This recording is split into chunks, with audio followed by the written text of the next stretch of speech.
বাংলাদেশে আটকে থাকা ৯৫ জন ভারতীয় মৎস্যজীবীদের শীঘ্রই ফেরানো হবে দেশে। উদ্যোগ নিল রাজ্য সরকার। উদ্যোগে খুশি মৎস্যজীবীর পরিবার।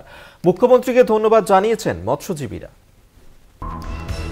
বাংলাদেশে অশান্তি অব্যাহত। এই আবহে বাংলাদেশে আটকে থাকা ৯৫ জন ভারতীয় মৎস্যজীবীদের দেশে ফেরানোর উদ্যোগ নিল রাজ্য সরকার। প্রায় ২ মাস আগে কাকদ্বীপের ৬টি ট্রলারকে আটক করেছিল বাংলাদেশের উপকূলরক্ষী বাহিনী। অভিযোগ, ওই ট্রলারগুলি বাংলাদেশের জল সীমানায় ঢুকে পড়েছিল। এরপরই ওই ৬টি ট্রলারে ৯৫ জন মৎস্যজীবীকে গ্রেফতার করে বাংলাদেশের জেলে রাখা হয়। মুখ্যমন্ত্রী বিষয়টি জানার পরই তাদের ভারতে ফিরিয়ে আনার জন্য তৎপর হন। পাশাপাশি কেন্দ্র সরকারেরও দৃষ্টি আকর্ষণ করেন। মুখ্যমন্ত্রীর দপ্তর থেকে কাকদ্বীপের বিধায়ক মন্টুরাম পাখিরাকে ফোন করা হয়। বাংলাদেশে আটকে থাকা মৎস্যজীবীদের পরিবারের সদস্যরা কেমন রয়েছেন সে বিষয়ে খোঁজ নেন মুখ্যমন্ত্রী। মুখ্যমন্ত্রীকে ধন্যবাদ জানিয়েছেন মৎস্যজীবীদের পরিবার।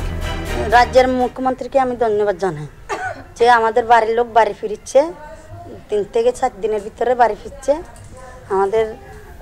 আমরা কত খুশি, কত আনন্দ যে দায়ের দানা করে সংসার চালাচ্ছি, আর চালাতে পারছি না। মুখ্যমন্ত্রীকে আমরা ধন্যবাদ জানাচ্ছি। আমাদের ফ্যামিলি যদি আসে ঘরে তাহলে আমরা খুশিতে থাকবো। আমাদের খুব অসুবিধা, সংসার ছাড়াতে ধার দেনায় পড়ে রয়েছে। যদি ছাড়ে আমাদের ফ্যামিলিতে আসে তাহলে আমাদের ভালো হবে। কাকদ্বীপের বিধায়ক মন্টুরাম পাখিরা জানান, মুখ্যমন্ত্রীর দপ্তর থেকে ফোন এসেছিল। অসহায় মৎস্যজীবীর পরিবারের সদস্যরা কেমন আছেন তা জানতে চাওয়া হয়।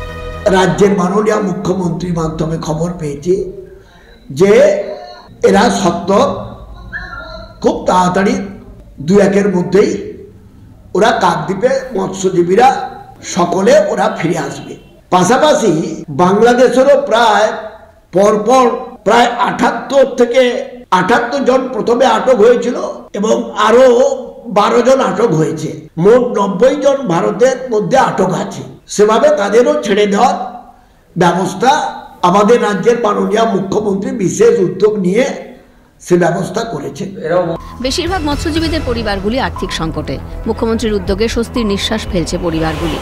কবে ঘরের মানুষ ঘরে ফিরবেন অপেক্ষায় মৎস্যজীবীদের পরিবার। কাকদ্বীপ থেকে মানস প্রধানের রিপোর্ট, কলকাতা টিভি।